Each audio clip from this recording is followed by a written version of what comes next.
The massive chamber of the Galactic Council buzzed with tension. Hundreds of representatives from across the galaxy sat in rising circular tiers, their faces illuminated by the soft blue glow of the central projection. In the middle of the room, a hologram showed a dying star, its angry red surface bubbling with massive solar flares. Ambassador Jack Thompson sat quietly in the human section, watching as the council leader stood to address the emergency meeting. Unlike the other representatives who wore elaborate armor or ceremonial battle gear, Thompson wore a simple black suit with Earth's flag pin on his lapel. The star Proxima 849 will go supernova within the next 15 days, the council leader announced, his deep voice echoing through the chamber. The neighboring system, home of the Blue Mountains, has a population of 3 billion. They need immediate evacuation. The projection changed to show the populated system. Beautiful blue-tinted mountains floated in space, with cities built into their valleys. Millions of homes twinkled like stars against the rocky surfaces. One by one, the council leader called upon the galaxy's most powerful civilizations for aid. The warrior races were known for their battle prowess and advanced ships. Surely they would help. The Steel Claws, a race of 8-foot-tall warriors, stood first. Our ships are built for glory in battle, their representative growled. Not for running away from danger. We must decline. Murmurs of agreement rippled through the chamber. Thompson noticed how they puffed out their armored chests, even as they refused to help. Next came the Crystal Empire, famous for their undefeated space fleet. Our vessels are designed for combat, not rescue missions, their admiral declared. The radiation from the dying star would destroy our shield crystals. We cannot assist. More refusals followed. The Titan Brotherhood claimed their ships were too slow for evacuation. The Shadow Fleet insisted their cloaking technology wouldn't work near a supernova. Each mighty civilization found a reason why they, despite their strength and power, could not help. Then, a mocking voice cut through the chamber. Why don't we ask the humans? The suggestion came from a representative of the Iron Core Alliance. They're so good at running away from danger. Surely they must be experts at evacuation by now. Laughter echoed through the chamber. Thompson remained still, his face calm as the mockery washed over him. Humans had a reputation in the galaxy, not as warriors or conquerors, but as the race that always checked their safety equipment twice. The race that insisted on backup plans for their backup plans. The ones who retreated from battles they could have won, just because the risk to life was too high. The council leader turned to Thompson, his expression barely hiding his contempt. Well, Ambassador, will humanity once again show its cautious nature, or will you surprise us today? Thompson stood slowly. The chamber fell silent, waiting for another refusal. Instead, he spoke in a clear, steady voice. I request 48 hours to consult with Earth regarding this matter. More laughter filled the chamber. The humans need 2 days to decide how quickly they'll run away. Someone shouted from the upper tiers. 2 days to check their safety manuals. Another voice mocked. The council leader raised his hand for silence. Very well, Ambassador Thompson. You have 48 hours to bring us humanity's predictable response. His tone made it clear he expected nothing useful from Earth. Thompson bowed slightly and sat down. He ignored the continuing jokes and quietly began typing a message to Earth Command. As the other representatives continued their discussion of alternative solutions, none of which seemed promising, Thompson's message traveled through space. Emergency situation. Star going supernova. 3 billion lives at risk. Need immediate response regarding evacuation fleet deployment. Full details attached. They think we'll run. Should I tell them about the Phoenix program? He sent the message and waited patiently through the rest of the meeting, while others boasted of their battle achievements and explained why this particular crisis was beneath them. Thompson thought about the massive rescue ships Earth had been building for the past century. Ships designed specifically for evacuations and disaster response. Ships that the warrior races would call cowardly, with their triple-layered radiation shields and massive civilian transport capacity. The meeting ended with no solution in sight. As Thompson walked out of the chamber, he heard the whispers. Coward. Weakling. Runner. He smiled slightly. They would learn soon enough what true courage looked like. 2 days later, the Galactic Council chamber was even more crowded than before. News had spread about the emergency meeting, and many came to witness what they expected would be another display of human cowardice. Ambassador Thompson sat in his usual spot, a small data tablet in his hands, waiting for the session to begin. The council leader stepped onto the central platform, his expression grim. The star's hologram behind him showed more violent eruptions than before. 12 days remain until the supernova, he announced. Ambassador Thompson, has Earth reached its decision? Thompson stood, his movements unhurried. The chamber grew quiet, but there were still a few snickers from the upper tiers. He walked to the center of the room, standing directly under the angry red hologram of the dying star. Earth has reached its decision, Thompson said, his voice clear and firm. We will send our rescue fleet. The silence that followed was absolute. Then, like a dam breaking, the chamber erupted in chaos. What rescue fleet? Demanded the Steel Claw's representative. Impossible, shouted someone from the Crystal Empire. No fleet could survive those radiation levels. Thompson raised his hand, and to everyone's surprise, the chamber fell quiet again. He pressed a button on his tablet, and the central hologram changed. Instead of the dying star, it showed a massive ship unlike anything the Council had ever seen. This is the Phoenix-class rescue vessel, Thompson explained. Earth has been building these ships for the past 100 years. We have 12 of them, standing ready at all times. The hologram rotated, showing the ship's features. It wasn't sleek or aggressive like the warships of other races. Instead, it was bulky with multiple layers of shields visible on its hull. Large hatches lined its sides, clearly designed for rapid loading and unloading of civilians. Each Phoenix ship can carry 250,000 people, Thompson continued. They have radiation shielding rated for direct solar exposure. Their hulls are designed to withstand extreme temperatures. They carry enough supplies to support their maximum capacity for 3 months. The council leader leaned forward, his earlier contempt replaced by confusion. You're saying Earth has maintained a fleet of rescue ships, just in case something like this happened? Thompson nodded. We call it the Phoenix program. Every major human spaceport has at least one Phoenix ship on standby. We run evacuation drills twice a year. Our crews train specifically for disaster scenarios. But that's... The Steel Claw's representative sputtered. That's a waste of resources. Where's the glory in building rescue ships? Glory. Thompson's voice carried a hint of steel now. There is no glory in watching people die when you could have saved them. He turned to address the entire chamber. Earth will deploy 10 Phoenix ships to the Blue Mountain system. We estimate we can evacuate the entire population within 7 days, giving us a 5-day safety margin. The hologram changed again, showing the rescue plan. The ships would work in a coordinated pattern, each taking specific regions of the system. The evacuation would be methodical, organized, and thorough. Captain Emily Reed will lead the mission, Thompson said. She has 15 years of experience in disaster response and has personally overseen 12 major evacuations. Evacuations from what? Someone asked. There haven't been any major space disasters in decades. Thompson smiled slightly. Exactly. Because every time we detected a potential crisis, we evacuated people before it became a disaster. You called it running away. We call it saving lives. The council chamber remained silent as the implications sank in.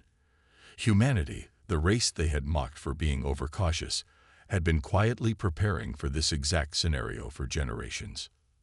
The first Phoenix ships will arrive at the Blue Mountain system in 36 hours, Thompson concluded. We welcome any assistance other races wish to provide, but we are prepared to handle the evacuation alone if necessary. As Thompson returned to his seat, the chamber erupted in discussions. The council leader had to bang his ceremonial staff several times to restore order. Through it all, Thompson sat quietly, sending a brief message to Earth Command. Authorization received. Operation Phoenix is go. The race they had called cowards was about to show the galaxy what real courage looked like, not ingloriously rushing into danger, but in carefully, methodically, and successfully saving 3 billion lives. Captain Emily Reed stood on the bridge of the Phoenix 7, watching her crew perform their pre-launch checks. Unlike the warships of other races, with their weapon stations and battle displays, her bridge was filled with evacuation planning screens and life support monitors. "All ships report ready, Captain," said First Officer Mark Roberts, looking up from his station. "Phoenix Fleet is aligned and awaiting your command." Emily nodded, her gray eyes scanning the massive display showing all 10 rescue ships. Each Phoenix vessel was 3 miles long, shaped like a massive whale with wide-opening sides for rapid loading. Their white hulls gleamed under the space dock lights, the red medical crosses on their sides marking them as rescue vessels. "Begin final safety checks," she ordered. "I want every system tested twice." Several alien observers stood at the back of the bridge, sent by the Galactic Council to watch the humans' preparation. She could hear their whispers of disappointment. They had expected to see fierce warriors preparing for battle. Instead, they watched as humans methodically went through safety checklists. "Captain," one of the observers finally spoke up, a tall warrior from the Steel Claws. "We've been here for 6 hours, and your ships haven't moved." The star could explode early. Emily turned to face him calmly. "Commander, what happens if our life support fails during evacuation?" "You die gloriously," he suggested.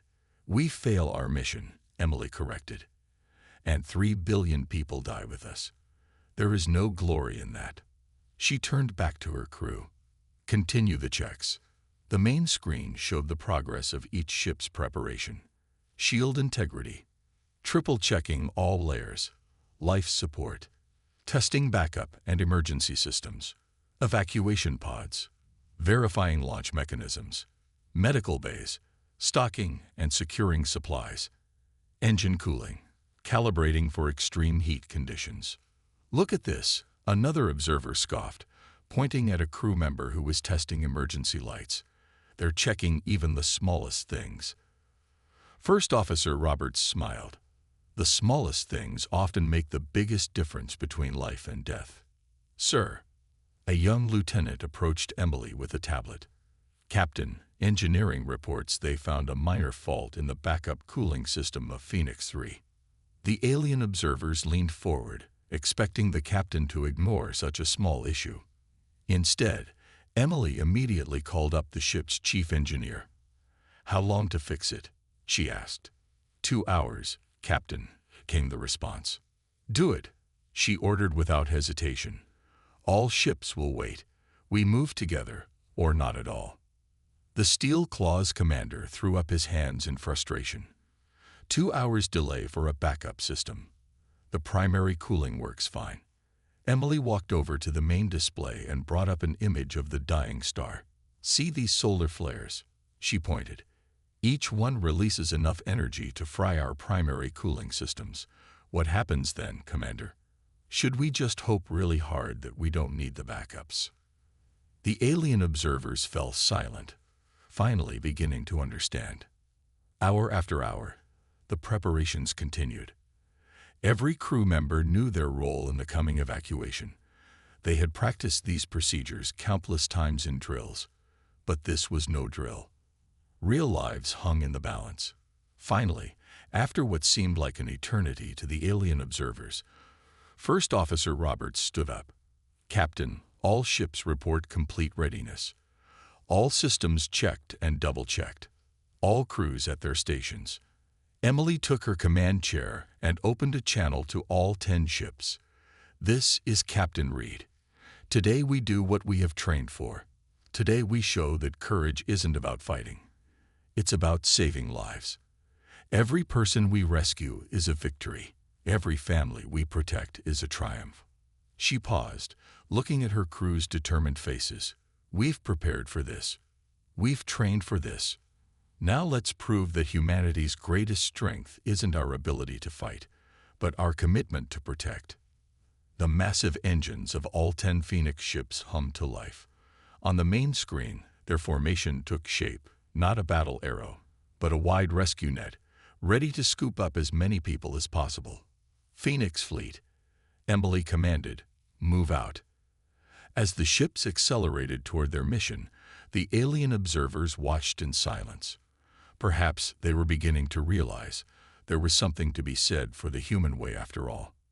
The rescue of 3 billion people had begun, and humanity's cowardly preparation was about to prove its worth. The Phoenix Fleet dropped out of faster-than-light travel at the edge of the Blue Mountain system. The dying star filled half the view screen, its surface churning with massive explosions. The beautiful blue mountains that gave the system its name floated like islands in space, their cities still twinkling with the lights of 3 billion lives. "Status report," Captain Emily Reed ordered, her voice steady despite the awesome and terrible sight before them. "Radiation levels are higher than expected," First Officer Roberts reported, "but our shields are holding. All ships report ready to begin evacuation procedures." The alien observers on the bridge watched as Emily pulled up a detailed map of the system. She had divided it into 10 sectors, one for each Phoenix ship. Unlike the chaos they had expected, everything was organized down to the smallest detail. "Phoenix 2 through 5, begin approach to the outer settlements," Emily commanded. "Phoenix 6 through 9, prepare for mid-system rescue operations. Phoenix 10, maintain position as our emergency backup. Phoenix 7 will take the central cities." The massive ships moved into position with precision that impressed even the skeptical aliens.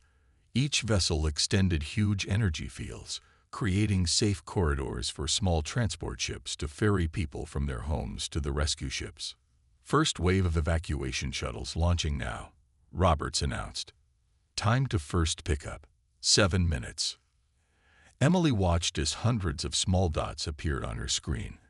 Evacuation shuttles streaming out from each Phoenix ship. The humans had practiced this countless times, but now it was real. Every second counted. "Captain," the Steel Claws observer pointed at a massive solar flare erupting from the star. "Shouldn't we wait until that passes?" Emily shook her head. "Our shields can handle it. That's why we tested them so thoroughly." She turned to her crew. "All ships, adjust shield harmonics according to Protocol 7. This is why we practice, people." The flare washed over the fleet, but their triple-layered shields held firm. The evacuation continued without pause. On the main screen, numbers began to tick up as people were brought aboard. 10,000, 50,000, 100,000. First sector reports 25% evacuated. Roberts said, "We're ahead of schedule." One of the alien observers walked closer to Emily's chair. I must admit, Captain, this is not what I expected. Where is the panic? The chaos?" Emily smiled slightly. "Panic gets people killed. We remove the chaos by planning ahead." She gestured to the screens showing organized lines of people boarding shuttles.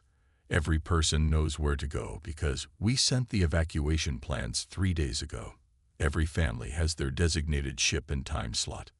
Hour after hour, the operation continued. The Phoenix ships moved through their sectors like careful shepherds, gathering their flocks. When radiation levels spiked, their shields adjusted automatically. When solar winds threatened to disrupt shuttle paths, pre-programmed alternative routes activated immediately. 500 million rescued, Roberts reported after 6 hours. All ships still operating at full efficiency. The alien observers had stopped making sarcastic comments. Instead, they watched in silence as humanity's excessive preparation proved its worth. Every backup system, every extra check, every redundancy that they had mocked now served to keep the operation running smoothly. A massive piece of stellar debris flew toward Phoenix 8. Instead of dramatic evasive action, the ship simply activated its reinforced forward shields.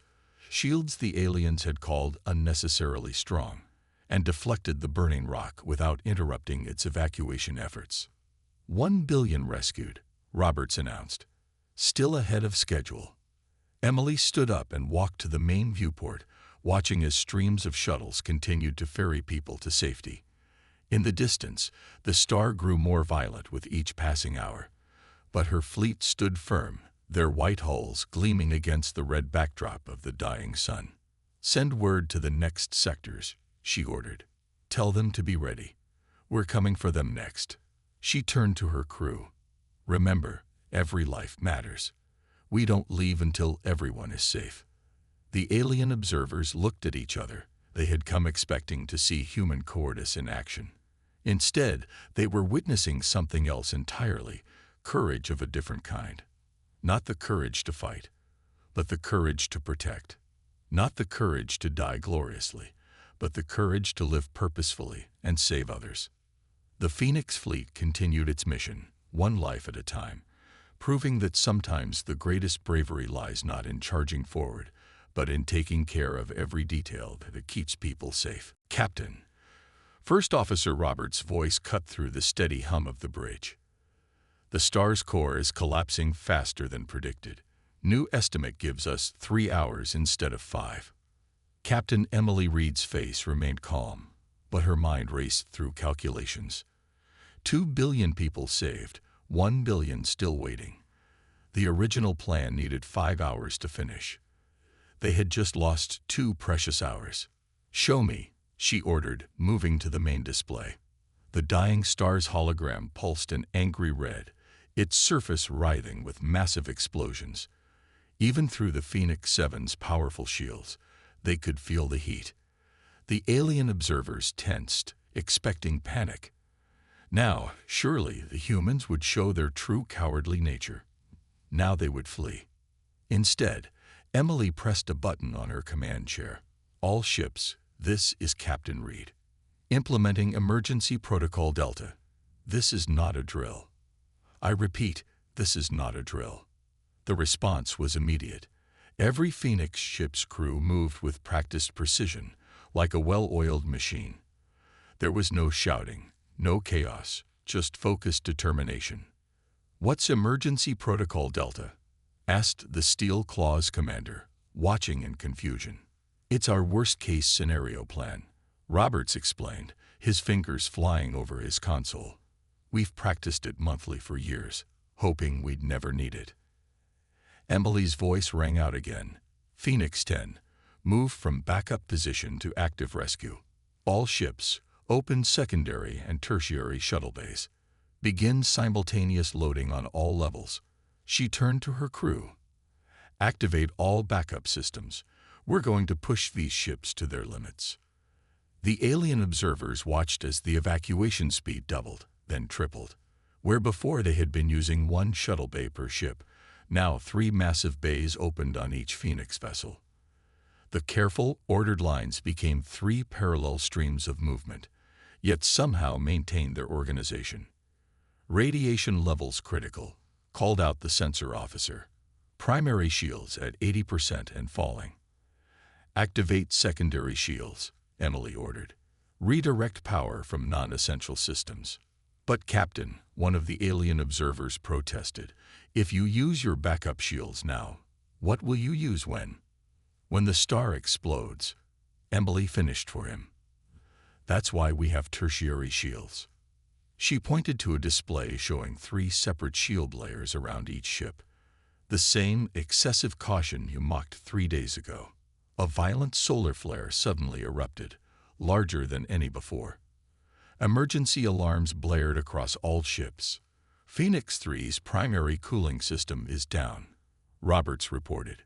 Switching to their backup cooling, Emily responded instantly, "Just like we practiced." The Steel Claws commander shook his head in amazement.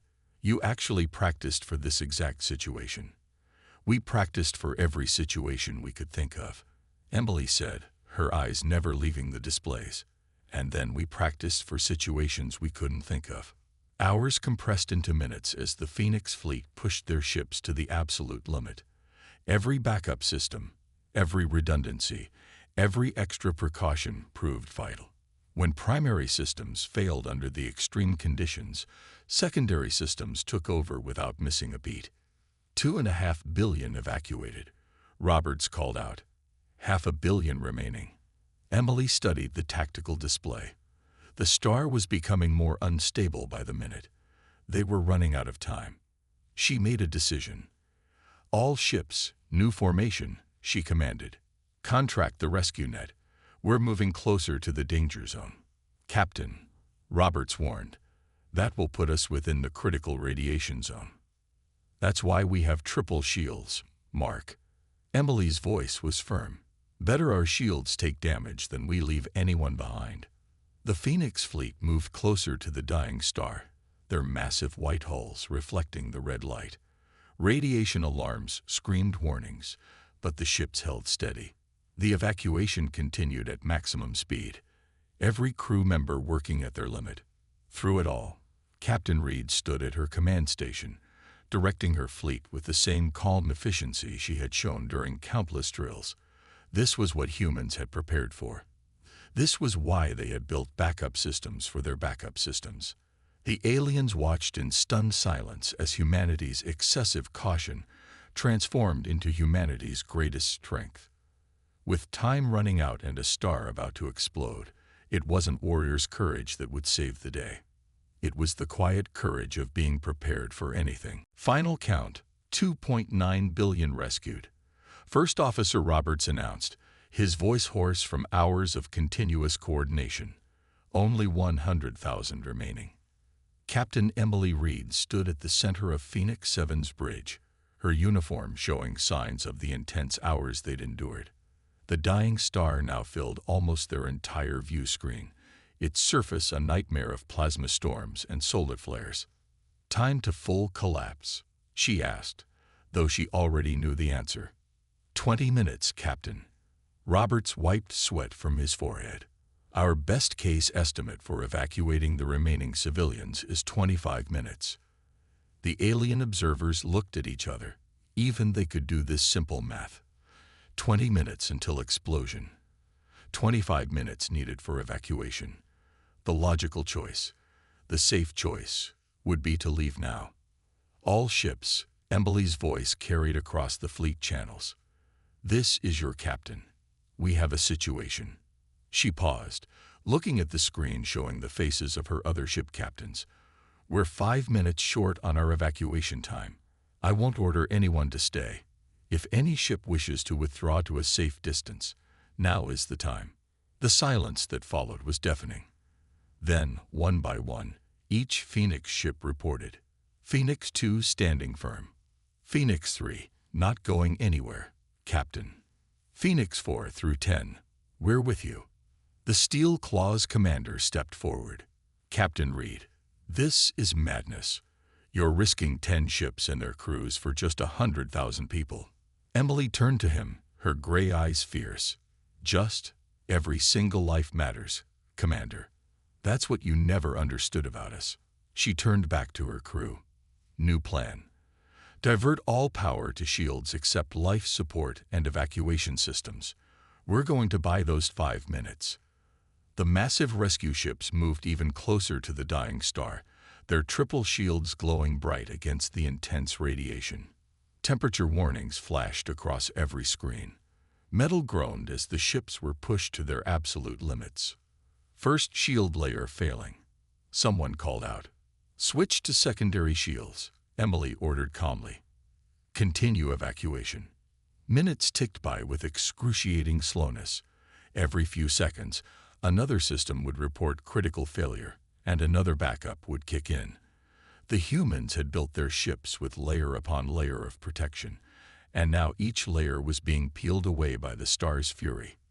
90,000 remaining, Roberts reported. Secondary shields at 40%. Emily watched as her fleet worked in perfect coordination.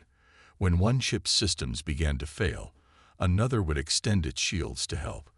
When evacuation shuttles struggled against solar winds, other ships would create safe corridors with their remaining power. 50,000 remaining. Secondary shields failing.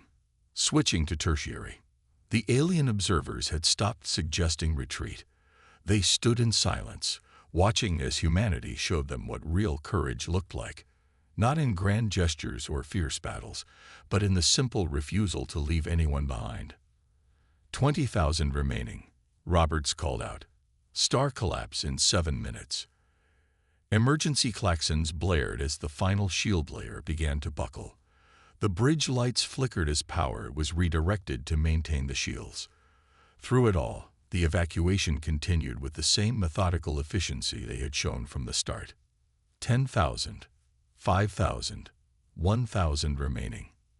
The star's surface began to break apart. Massive chunks of stellar material flew past the ships. The Phoenix Fleet's formation held steady, their white hulls now scorched and battle-worn, but still protecting their precious cargo. Final shuttle docking now, Roberts announced. All civilians accounted for. All ships, emergency withdrawal. Emily ordered. Maximum speed. The Phoenix Fleet turned as one, their engines glowing bright as they pushed away from the dying star. Behind them, the star's core began its final collapse.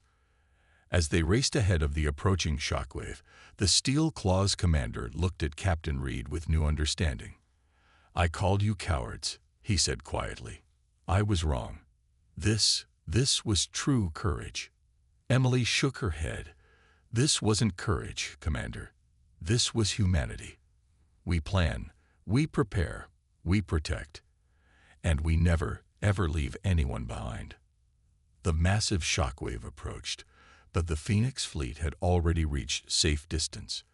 3 billion lives saved, not by warriors rushing into battle, but by careful planners who had prepared for every possibility. The humans had shown the galaxy that sometimes the greatest courage wears the face of caution. The Galactic Council chamber had never been so quiet. Every seat was filled, but no one made a sound as they watched the recorded footage of the Phoenix Fleet's rescue mission. They saw the ships working in perfect coordination, saw them stand firm against the dying star, saw them refuse to leave until every last person was safe. Ambassador Jack Thompson stood in the center of the chamber, just as he had a week ago. But this time, no one was laughing. The council leader rose from his seat, his expression thoughtful. 3 billion lives saved, he said, his voice echoing in the silence. Not a single person left behind, and not a single ship lost. He paused, looking around the chamber. It seems, Ambassador, that we had the wrong idea about human courage. Behind Thompson, the main screen showed the Phoenix Fleet in their current state.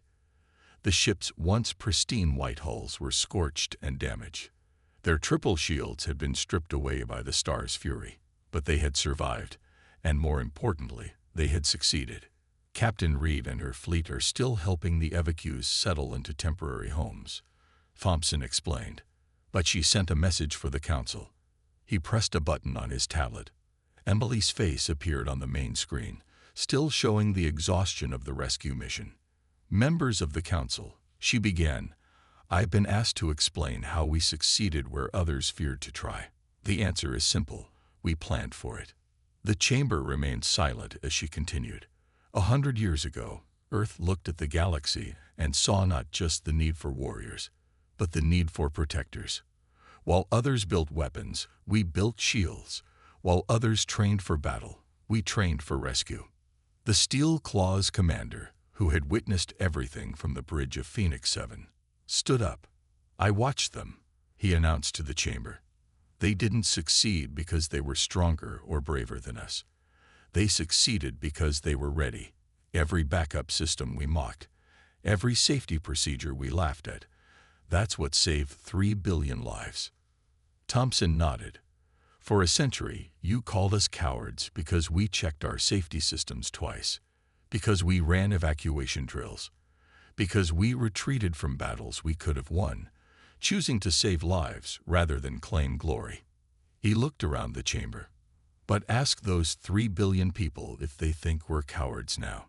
The council leader stepped down from his platform and walked to Thompson. We owe humanity an apology, Ambassador, and we owe you our gratitude. He turned to address the chamber. Let this be a lesson to us all.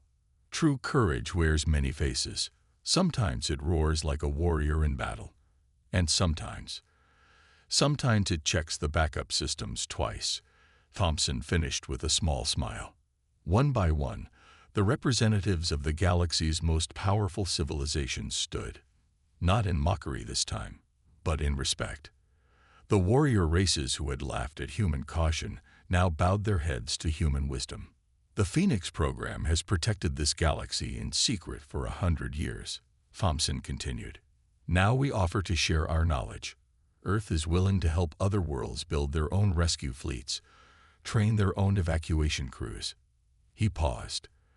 Because the next time disaster strikes, it shouldn't fall to humans alone to save those in need. The council leader nodded solemnly. I believe I speak for everyone when I say we would be honored to learn from humanity. As Thompson left the chamber that day, he heard whispers again. But they were different now. Instead of coward, they whispered protector. Instead of runner, they whispered savior. Back on Phoenix 7, Captain Emily Reed watched her crew begin repairs on their battle-worn ship. Soon they would return to their station, ready to respond to the next crisis, ready to save the next life in danger. Because that was what humans did. They planned, they prepared, they protected. And in doing so, they had taught the galaxy that there was more than one kind of courage. That sometimes the bravest thing wasn't to fight, but to be ready to help. That true heroes weren't always those who rushed in with weapons drawn, but those who came with shields up and rescue plans ready. The cowardly humans had shown the galaxy what real courage looked like, and the galaxy would never forget.